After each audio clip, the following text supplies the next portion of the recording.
Hojik Lamdamasigi Nuksizaraba Ahalaman Singh Lai Guru Oza Khang Herba Mayambo Agna Media Githongda Norukna Ikai Konabu Uzari Hojik Manipurda Yamna Luba Amana Nongsi Yamna Likna Tai Maramasina Ikang Thokadra Haiduna Longi Ayambasi Mi Paini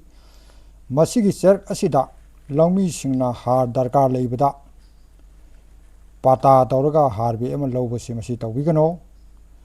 Pata Haibase Pata number se Mingon the Pre the Pibiati Karidam to Officer Singna Pata number si Logi Haibano Low Ugera Uroira Longi Habsi Soidana Harasi Sangavani Har Sangusiki Matangda Mana Harbi Ama Aniduna Larol Narubusu Yaroi Kaida Sinadoinabo, Love to Sinagadamneva. Maramasina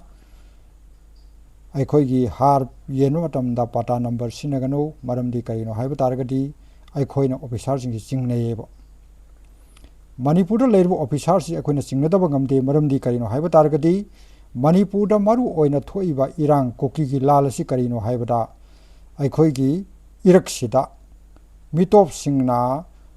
Downingba Tauribra, Natraga. Terrorist ki leaders in the Toribra, Senja Tumja corruption Toribra, Natragana, Pata number to Sinaraga, Masagi Ojanaba low logo ribra hiva Sinasingani. Low logo matam the su, Pata number Sinavayai,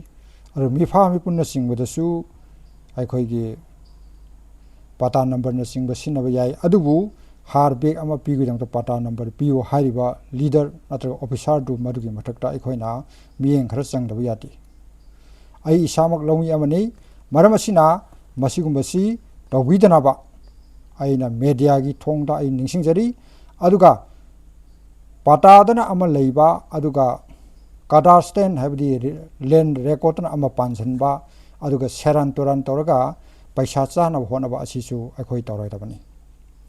Anti-corruption bill Habasi Akoi Ningsing Badarka Legani Habasini. Adugo, Quadi Lubadi, Cookie na Akoi Maitegi Matakta, Landai Habase Masigi Matangda, Manipur Gilapam Ayambasi, Low Udre, Masigi Matakta, Matam Sana Aikoigi Low Unabagi Taurangasi, Baikat Pada, Yadre, Maramasina, Longi Ayambasingna, Daram Nasingba, Aduga Sanayan Bina Singba, Maming on Tokiba Adugumba, Posing a seat tabining the Targa di Masitopi Gadabani, Aduga, Karanganba Makangi Powsi, Tano Paikat Pikadabani. The Wudadi Kangduna lay Raba, Labuk Singadu, Sing Sungkung Pandragasu Yamna Kupna, Upun Tana, Ikogi Lata Better, Singbana, Lawon Pasana Koibiraga. Ahingama Tingba, Ahingama Omba, Natraga Ahingani Tingba, Ahingama Omba, Tauraga Matunda, Aikoina, Makoigi, Maton sing as it torn about the Wigadavani, Adu Yamaton Yama Sangwadi, Kayanuiroi, Aduna Masi Oma Matamda, Carbidizin, Sharp, Hybidi, Copper Sulphate, Singba, Kopai Suza, Gardenaba Sikuma Makangi, Oiba Hidalantra, sit to Laga, Akoina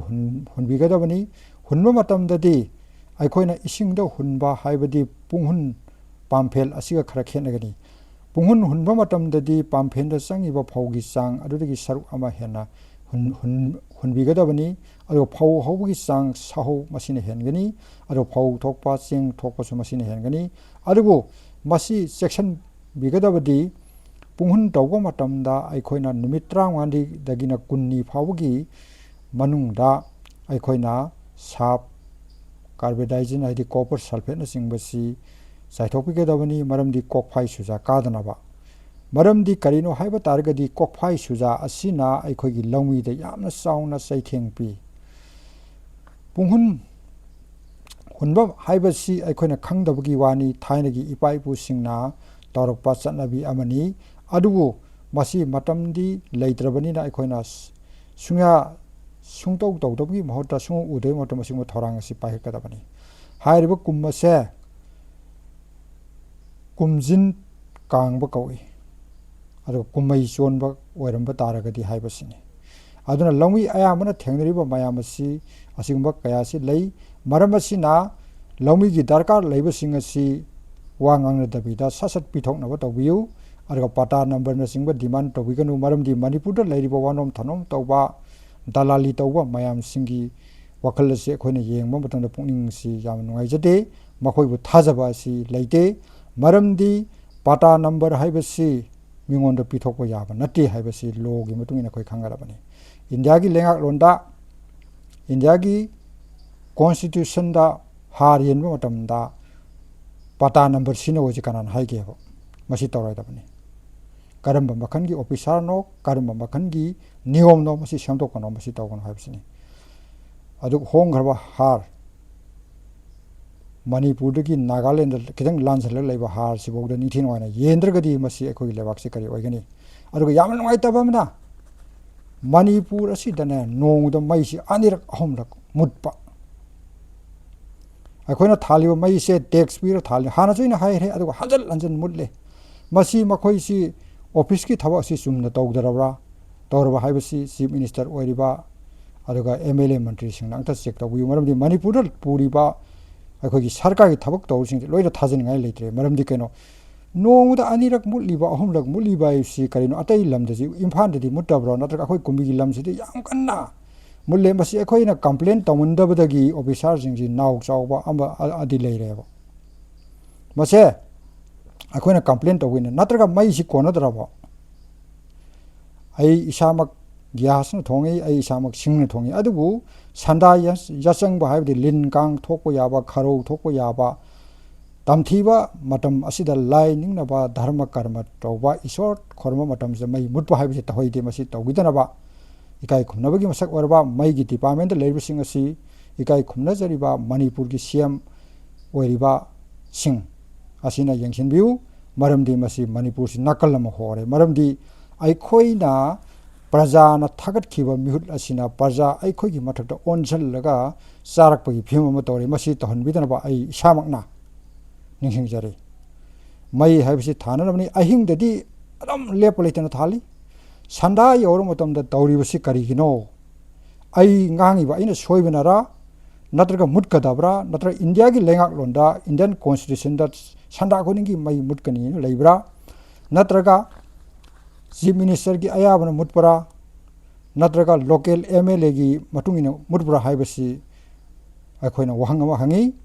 maramasina manipur da thoiba irang sigi maraksida mai asi mutpi jana ba aina amka hana ningsing jari ngasigi numit asida su mai ji anirak mutkhre masi karino wa tawrisi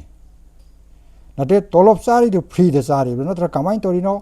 sifai amagi duty ga aikhogi mai gi electricity department ga yamna mari leinei maramdi kainobu makhogi duty se maihau langpho maihau langpok thoktana ba I pau ta ba ado mai siana ba nungthin gi matam da mutpa yai ado ga si kaidawe haimna singbasi maya magi lo ma mai than bagi su leiri bani misi mina san singbagi su ado di department singadamni haibsu mayam leiri bani ado ga aikhoina mai thanba matam sida minute lama second lama henba yamde te mulle taxi kari na koi free than mate maramasina asigumba mayam singase aikhoina third khriba mihut singasina ngasi phawda thoksa wasa dana tasan usinadana leibi maramsi karino kanait kawe tasan usinadana leibasi masi mina hairaga tawbugi mohta haidingai da khoi masi isana khangadabani adana manipur gi lengak lon se howdagi na loye phawur asoibasi leibasi yaman khare masi tawbigano maramasi na longwi gi thaba ma tawo matamda suma mai mutpa ma yaksal lakle mai mutpagi mathakta amuk akaiba mu laksal hargi amuk yaksal lakle har yembabu pata sinabaji kari gi makhan gi thawk no leba atei da tawbra kanadai tammi no masina haipa sabasi am garaba manipur sa haipa sabasi am haipa officious you are all officious english da hadi officious kawe mas haipa sabasi maramasina haiba video se magi headline si rubric ase satra satri na yenga ingraji tamdana bani maramasina lake pawa matam dasu nungai na ba mai si sang naibina ba zang nai na thana ba natraga karibu nungsit sitba natraga nong mangba ujau tekbu di ekhoi na madu nate namit khoding gi hainabi no mutpa si khitang samtok minana ba ikai khuna masak oiriba leibak ki mapu sing da khona ningsing jeri hairiba video se yengbiriba tabiru khoding mak na kari tawba dai like w share w afaba makhan gi phau kanagumna wambi ning ba leiraga di phau khara yamdana ai gi mafam dagi wanbi ba yagani ai lomi ama oina singmuji paraman pidraga di ai lomi nati haibagi type satpati akoi yaroi haidana hari video si patang se lotion jari